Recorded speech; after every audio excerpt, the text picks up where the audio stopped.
Okay, so since this is the first edition of the What's on the Bench series that I plan to run on my channel going forward, I thought I would show you guys what is currently on my bench. And you can see here I've got a number of projects that are in various states of completion. So let me just run through them real quick and explain what they are and where they're at. And what I'll do is I will go in order from oldest to newest. So my oldest project is this speeder shed right here. I bought, when I got back into the hobby, late last year. I love building structures, and I wanted to get a few easy kits to get my feet wet, get back into the swing of it. So I bought a couple of kits, and this is the first one that I ended up building. So this one is done other than weathering, way too pristine. So the second oldest project would be these two Tichy wood ore hoppers that I bought quite a while ago, and I started putting them together and just haven't gotten back to it. I got to the point where I had to put the truss rods on, and these things were really giving me a lot of grief.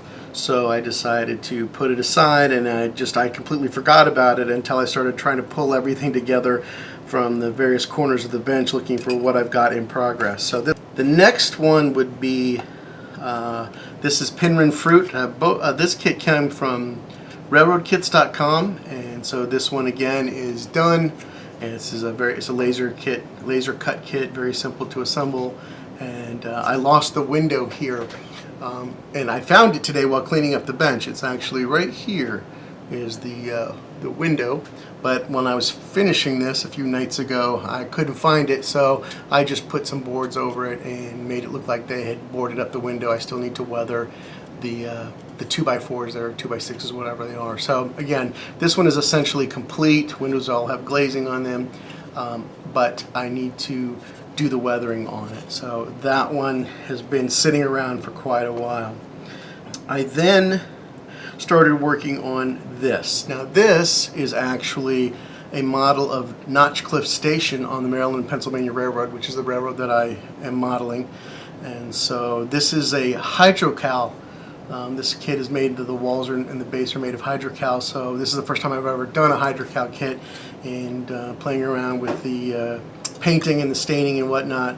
So it's pretty much done in terms of the building of this structure. I still need to figure out, if you can see here, I need to find something to do here on the ridge line. It didn't really come together. These are resin and they warped, so I did a lot of things to try to get them pretty straight, but there's still quite a gap there, so I got to figure out what I'm going to do there. It came with 3 milk cans, which I need to paint and weather, and then I'm putting some figures in it. So this one will be a scene that I will complete with the figures. After that, I started working on this scale house. This is another railroadkits.com, and this one is done. Its weathering is completed. Everything is done on it.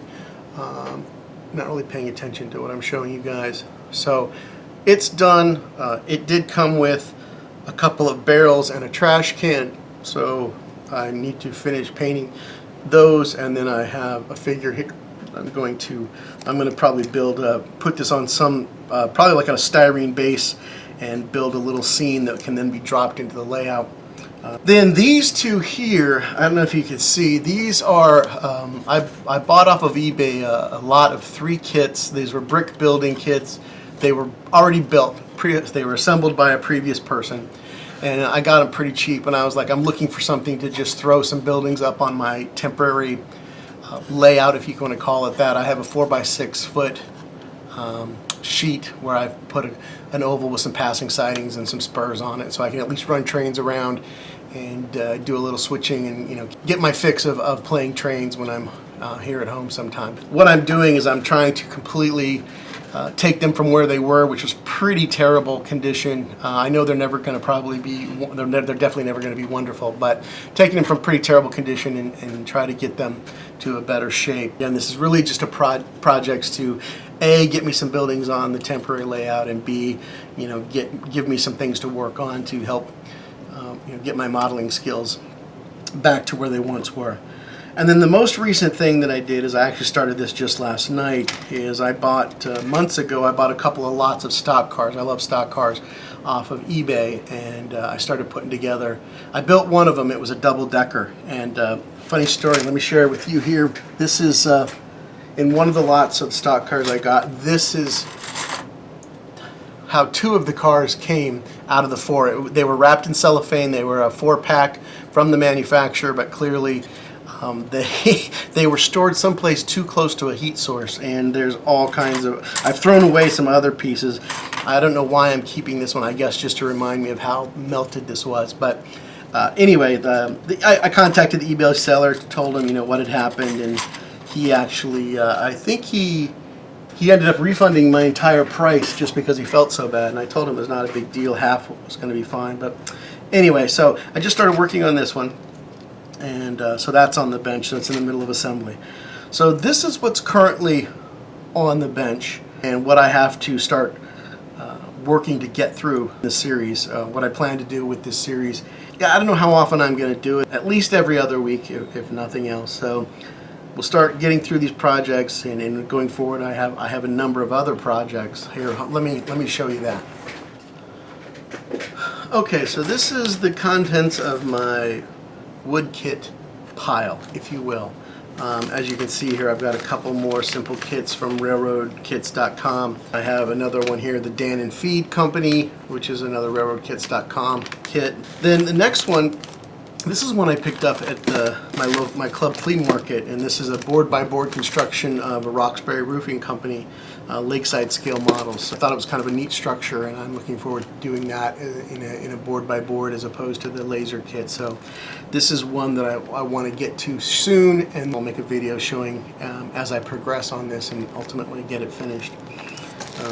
This is another one that I picked up at my club flea market. It's called Alcott Feed Company, and this is an old kit from the 70s or 80s, but again, it's just a whole bunch of. It was $5. I couldn't pass it up for this whole box of wood. And then these I just got Casey's Workshop, and if you've familiar with Jason Jensen Trains YouTube channel, Jason Jensen, fabulous modeler. He does a lot of Casey's Workshop stuff, and so they were doing a sale. Spend whatever it was, $60 I think, and they'll throw in a free kit. So I ended up buying Casey's Workshop utility shed and the Casey's Workshop 3 company houses. I thought both of these could be easily fit into my layout, and then the free kit that you get is George's Boathouse. So the interesting thing is when you order it and you're online, it says it comes with no figures, no scenery, no instructions. So you're completely on your own to build it. So now give me one more second. Let me show you the next pile. Okay, so here is the plastic models pile. As you can see here, I've got 4 Proto 2000 Mather 40-foot single deck stock car kits. This is the same as the one I just showed you. I also have, I bought this. This is a Tichy Train Group. It's a whole bunch of trackside assortment. Oil column, water column, jib crane, skids, pallets, wood crates, coal bins, outhouses. I also have a Tichy Train Group flat car. I built one of these already. Really like these kits. The only problem I have with the Tichy flat cars is they don't weigh anything, so they won't stay on the track unless you do something. So you got to put a load on them or find some way to weight them. And there isn't a lot of options for weighting them that at least that I've been able to find. I then have an old Roundhouse or Jenny kit. And this is a shake the box kit. And then I have these are actually the same, 2 of the same thing. So it's more of those ore cars like I have that were in progress. So I have 4 more of those. So I have 6 total. So now give me one more second and I will show you the final pile. Okay, so this doesn't qualify as a pile at the moment because there's only the one.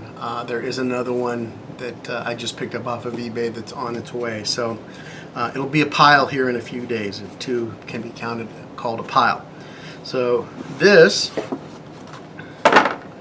is uncharted territory for me as well. This is an old Roundhouse old-timer 280 locomotive kit.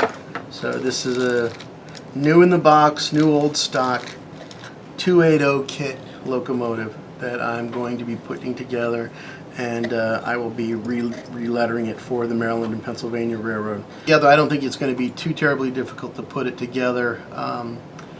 I'm more worried about will I be able to successfully find a way to implement DCC on it, because ultimately it's going to need to have a DCC and hopefully sound decoder put in it. I'll definitely be making a video, because that ought to be just some really good entertainment for you guys as I struggle with that.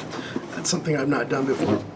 And then the other one that I bought just is a Roundhouse again. It's a Roundhouse kit, the 060 locomotive.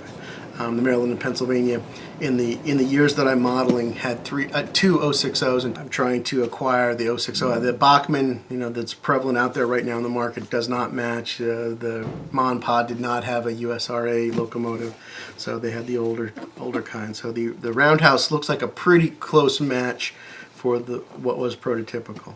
So anyway, that'll be that. So this is the pile of stuff that's on my bench, and as I move forward with my What's on the Bench series, hopefully we'll start reducing the pile and not keep every week showing you, or every couple of weeks, the new stuff that's been added to the pile. Have a few other ideas besides this series, and things I want to do, and I will definitely be doing those as well as this What's on the Bench series. But hopefully the What's on the Bench series will allow me to more regularly produce content. And again, any feedback you guys have on these videos, please don't hesitate, good, bad. Let me know what you like, what's entertaining. Okay, so if you do find these videos entertaining, I hope that you will consider subscribing to new videos. And like I said, I do appreciate any feedback that you can give me. So I appreciate you watching, and I will see you all down the rails.